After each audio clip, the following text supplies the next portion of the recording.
everybody, it's Barbara. Welcome back to another episode of A Gardener's Journey Homestead. Today, I'm going to talk about Mylar bags and long-term food storage. So in some of my videos, you've seen me go into my root cellar. You've seen me pull out these bags that I call Mylar bags, and I told you I would do a video. So this is the video today where I'm going to show you why I use Mylar bags, how I use them, and how you can do it too. So if you're ready to hear all about that, then come on along with me as we go on this journey of long-term food storage.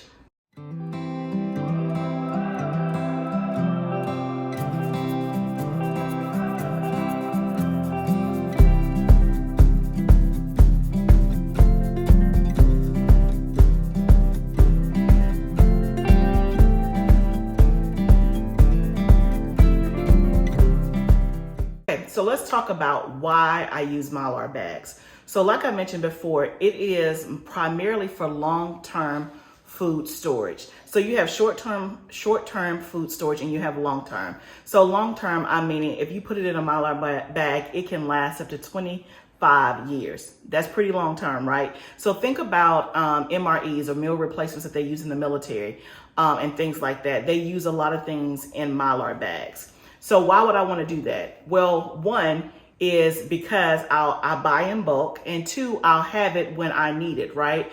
And I can start to prepare for when maybe the stuff is not in the grocery store. Have we had that? Yes, we have. Prepare for when maybe costs are going up. And because I buy in bulk, I get it at a set price. And so my price can be constant, at least for that time period that I bought in bulk. So for example, if I bought a whole 50-pound bag of oats, and let's say I paid $30 for it, and I store that away for my long-term storage, then I got a really good deal, right? Let's say that the price of oats skyrockets, and now for a 50-pound bag is $60, right? So I have held my price in place because I bought it in bulk and I saved it and I stored it. So there's many reasons why you can use Mylar bags or use the concept of long-term food storage. Again, there are plenty of preppers out there. I do not consider myself a prepper, but I do try to stay prepared for many reasons, right? So one of the things we're going to talk about today is Mylar bags. So this is what a Mylar bag looks like. They come in various different sizes. Okay, so this is a quart size. This is a 1 gallon size. You can get them in 2 gallon sizes. So the first thing is to get your supplies, right? So you want to have a stack of Mylar bags. You want to have this called an oxygen absorber. There's, I think 50 in a pack. And we'll talk about how you use these. And y'all, this is no different. You know how when you buy something and it has like a little pack, I think it says like silica gel, or it may even say oxygen absorber. It has a little stuff, and it says don't eat, throw it out. It's something in there to keep the food fresh and to preserve it. Well, what this does, it actually absorbs the oxygen absorber, right? So it's gonna absorb the oxygen out of the bag, so that way it's gonna help it to preserve and last longer, okay? So all the supplies that you need that I use are a Mylar bag, oxygen absorber, a marker so we can label, and a scoop so that we can get the product, and then a 5-gallon bucket, which I have here. So let's talk about the bucket. So the bucket you'll see is food grade. You want to make sure that if you're putting your food in a bucket, a 5-gallon bucket, it needs to be food grade if you're going to put food in there. Now, a lot of people will just buy a 50-pound bag of oats and just dump it into this 5-gallon bucket.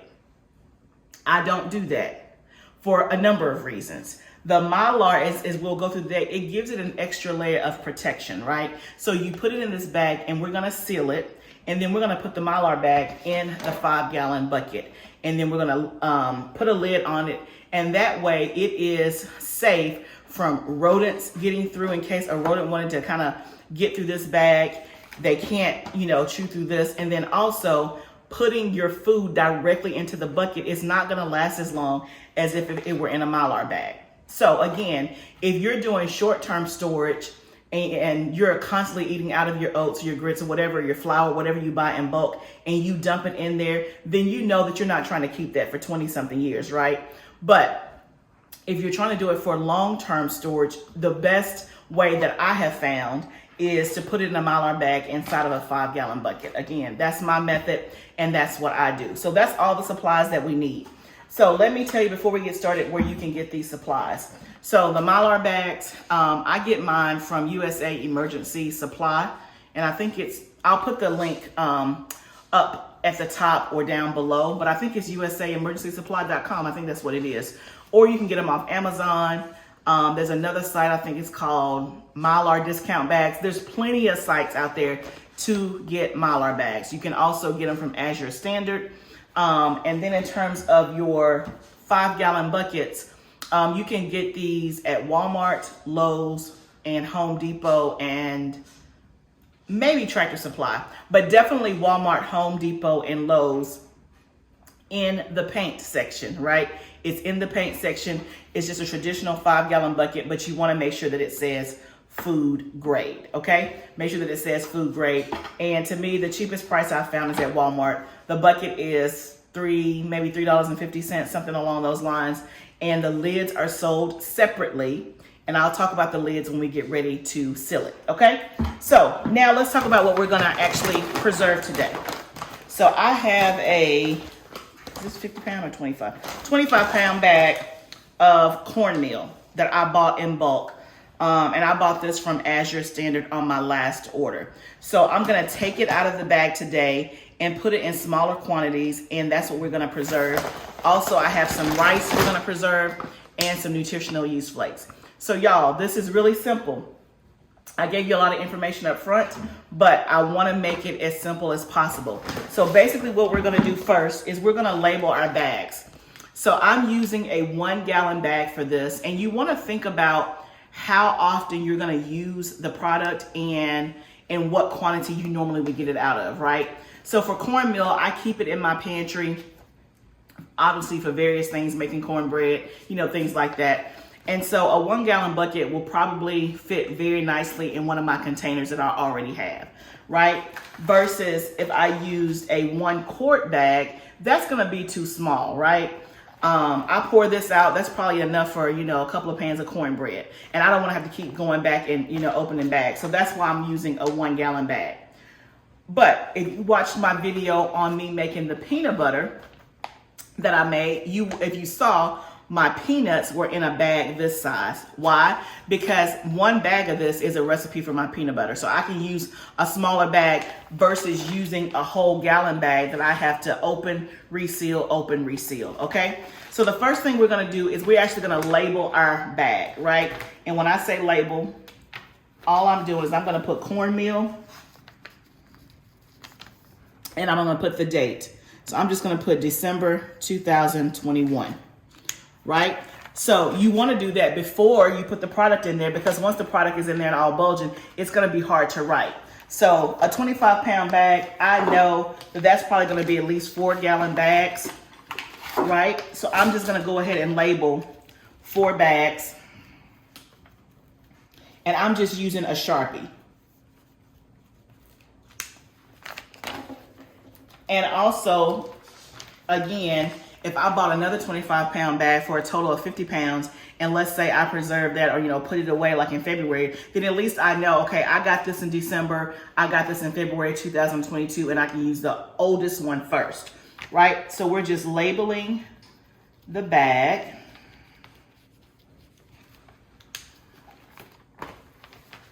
Let's do one more.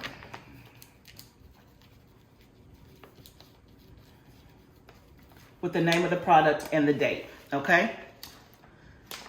Then we're just gonna open them up, just like that. And what I do is I just stick it down in my bucket.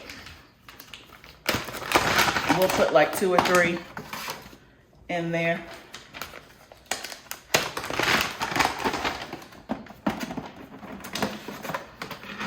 Let's see if we can get the 4th one in there.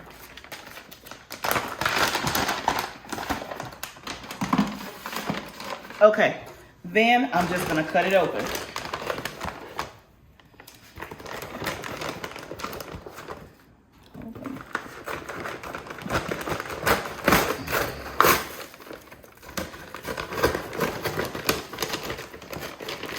And this can get, when I say a little messy, just because The cornmeal is so fine. You can see it's already on my floor.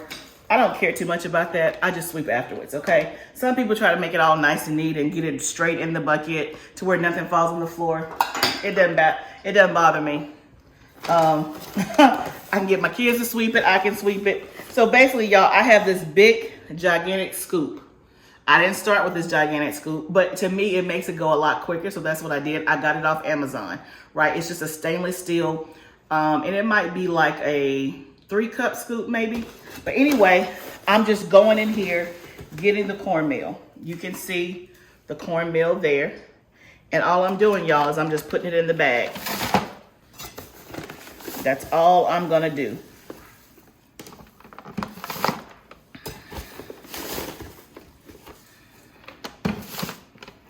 Okay, so let me show you. And then you can kind of see I'm probably about this much here. I'm gonna probably get to up to here and put a little bit more in there, and I'll show you.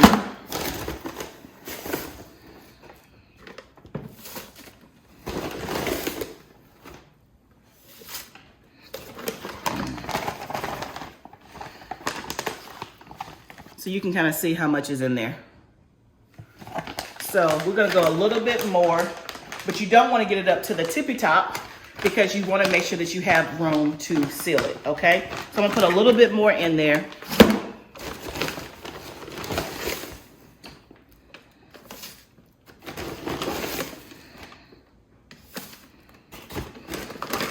Okay, so now you should be able to see. We're pretty much right there. Right where my fingers are, okay?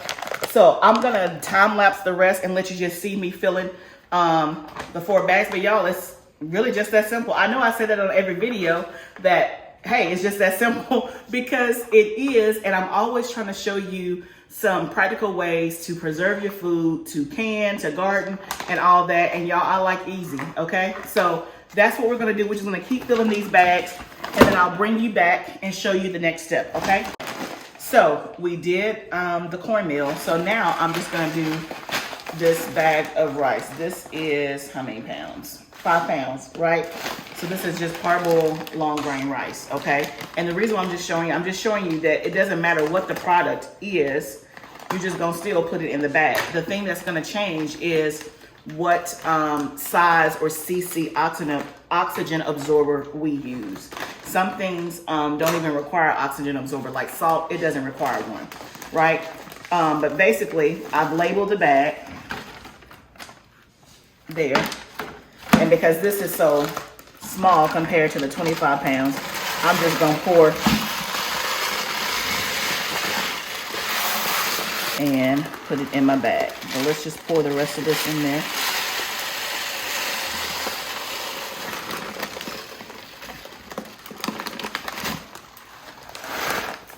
Okay.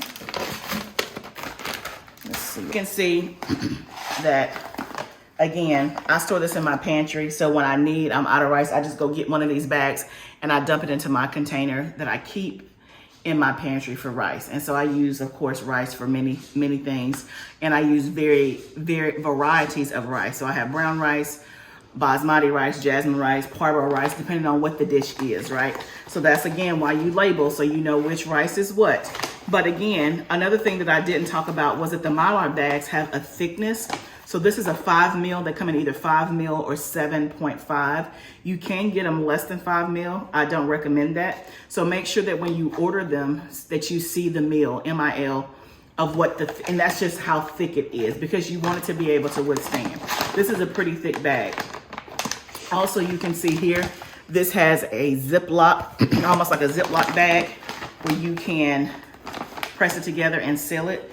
That does not mean you still don't seal it properly. This right here is not gonna keep it sealed all the way. So we're still gonna take it through the sealing process, and I'm gonna show you next and show you how to properly seal it. But y'all, that's what this is. Another thing is, I talked about long-term storage, but I do this with all of my bulk food that I use for short-term and long-term storage. Now I have items that we use on a regular basis that I buy in bulk. So that's more short-term storage. But then I have some that I don't use for in case of emergencies. So like a emergency or long-term storage. So when you think about short-term storage, think about what's in your pantry, right? That will be considered short-term storage. But because I buy in bulk, when I'm out of rice, I don't have to go to the store and buy rice. I just go out and get me a bag because I bought it in bulk, right? And I try to buy in bulk for a year. So I'm in the process on a lot of things, knowing what our consumption is as a family. How long does it take us to go through a 50-pound bag of flour? How long does it take us to go through a 50-pound bag of grits or whatever? So that way, when I buy, I know this should last for a year. Does that make sense? Hopefully it does. If you have questions, then put them down in the comments below. So that's rice. So we have that done. And then the very last thing we're gonna do is nutritional yeast flakes, okay? So if you've never, ever heard of nutritional yeast flakes, let me show you what they look like. This is like a cheese. It has a really, really cheesy flavor. So we use this on our popcorn. And it gives it a nice cheesy flavor. Also, we use it in making like vegan cheese sauce. Again, it just gives everything a cheesy flavor, but it's really, really good on popcorn. So even if you eat real cheese, you need to get you some of this and put it on real popcorn. But it's a nice flavor is all the way I can think about it. So I always keep this on hand. This is a 2-pound bag. So again, I'm just showing you, I'm going to use the smaller bag for this one, right? So for this, I'll probably just use my little scoop. And then I'll bring you back and we're going to show you how to seal all of it, okay? So now it's just time to seal. We have all the product in the bag and now we're going to seal it. So this is where the oxygen absorbers come in. They come in different cc's. So they come in 100 cc's, 200 cc's, 300 cc's, and 500 cc's. So depending on what it is you're actually sealing and what's in your bag will let you, and the size of your bag will let you know how many cc's to use. For the things that we have today, it calls for 200 cc's. You can look it up on Google. There's a measurement that tells you if it's, you know, this type of product. And when I say type of product, like there's products in categories. So like all your flours, all your dense foods are going to be a certain cc depending on the size of the bag you use. And then things that are less dense are a certain oxygen absorber cc and the size of the bag you use. So without going into all of that detail, because it can get a little complicated depending on what you're doing at home, what the product is and the size of the bag. But for me, because I'm doing the cornmeal and the rice, it calls for a 200 cc oxygen absorber and for a 1 gallon size bag. I don't have any 200s. I have either 100, so I could use 2 100s, or I'm just going to use a 300 cc, right? So again, the oxygen is going to remove the oxygen from the bag because oxygen can deteriorate your food. It can make it go rancid. It can make it go moldy. And so that's the reason why we're using an oxygen absorber, to get all of that oxygen out. And what happens over a process of time is that you'll see that this bag will kind of like concave in and shrink, for lack of a better word, because all of the oxygen is absorbed out and your package is like almost like hard like a brick, right? Because it all has been sucked out. But the food inside is great, it's fine, it's no issues, right? Because it's preserved. So here is the thing also I want to show you on the oxygen absorber. You can see when you get your package, it has an oxygen indicator. It's letting you know that this is good, like this is active, like the oxygen absorber will work. You want this color to be pink, right? But once I open this package, I only have 15 minutes and you will see that this little eye will start to go from purple to blue. When it gets to blue or purple, that means it's no longer active. It's no longer good. So one of the key things when you're doing Mylar is to get your bags, only do as many as you can quickly drop an oxygen absorber in there and seal it within 15 minutes. For me, I mean, I have like 6 or 7 bags, so I know I can seal this in 15 minutes. But what you want to do is you're going to cut the package open, take out the number of oxygen absorbers you need, and then you're going to vacuum seal this package, vacuum seal this back to, again, keep these good, okay? So I know I have 1, 2, 3, 4, 5, 6, Thought I had 7. 1, 2, 3. Okay. I think I have 7 bags. So what I'm gonna do now is I have my vacuum sealer out here. And the vacuum sealer is just, I made a bag that you can see here. I'm gonna take out the oxygen absorbers that I need. And the ones that I'm not using, I'm gonna drop in here and seal it. So let's do that part now. And again, you gotta kind of move quickly because I only have 15 minutes, right? So I'm gonna keep this little eye. I'm gonna count out 1, 2, 3, 4, 5, 6, right? I'm gonna drop 1 in each bag. 1, 2, 3, 4, 5, 6, okay? Then I'm gonna dump the rest in here. All right, and what I normally do is I cut the little label off of my package and stick it in here so I can remember what size cc it is.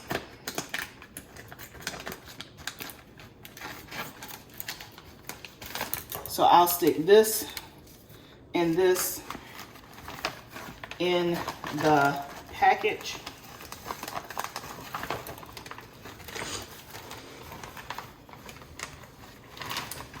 And then I will put it in my vacuum sealer and seal it. These are sealed and protected. Now let's seal these. We probably have had 5 minutes past, so we still got a good 10 minutes. This is what we call a high impact sealer. Real quick, you do not have to have this. You can seal this bag with the back of a curling iron, a flat iron that you don't use, or get one from the thrift store that you're only going to use for this type of stuff. You can use an old iron. Again, you can get that at the thrift store, like one of those old irons for $5. All you need is some type of heat source to press across this to seal it, right? So again, just call me fancy, right? You don't have to have this. This is another option, but this is a high impact sealer. I like it because it's just easier for me. I don't want to curl an iron in my kitchen, nor did I have an old iron and wanted to have to keep getting it out. And I tried all 3 methods, and this was the easiest for me, okay? So I'm taking as much air out as I can. I'm gonna put it down here and press this down. I have a light here that you probably can't see. The light just went out. That means that it's sealed. You can see here, it's sealed. I always do a double just to be on the safe side. So I'm gonna put it in again here. You can see it takes literally like 3 seconds. I have a red light that you can't see. When the light goes off, that means it's done. Just like that. So look, I have it upside down. It's sealed.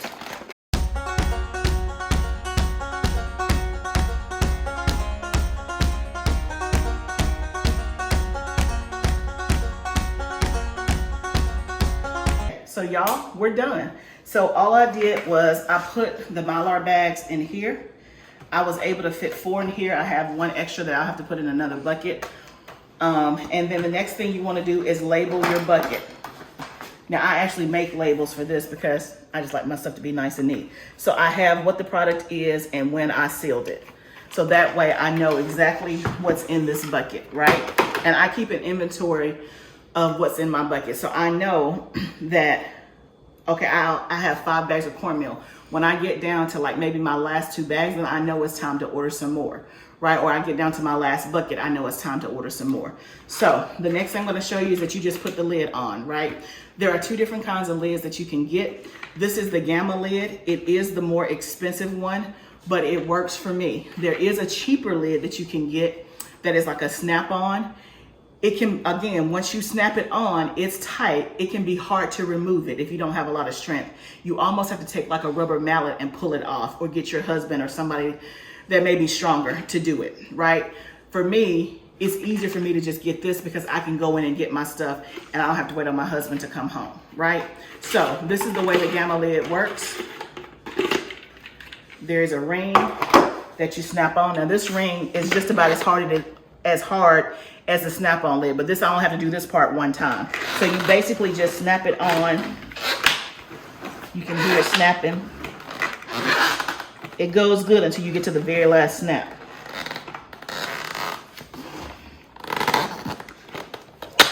Okay, that went easier than it normally does.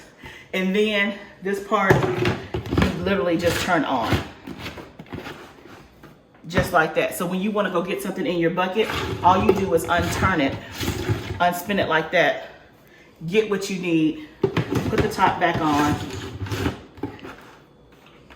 and there you have it. So, just like that, we're done.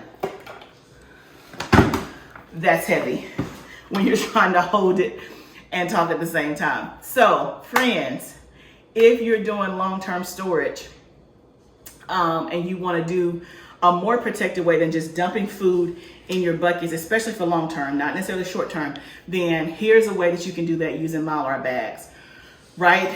And put it in a Mylar bag and a food-grade bucket. And for me, I used to have all of these stacked up in my kitchen, and they were like, oh, so high. But now I have a root cellar. If you haven't seen my root cellar video, I'll link it up above. I keep mine in my root cellar. So from here, all I gotta do is walk this out to my root cellar, put it in the section that says grains, and we're good to go. So thank you, friends, for joining me on this journey of how to protect your food for a long period of time using Mylar bags. Remember, gardening is a journey. Let's grow together.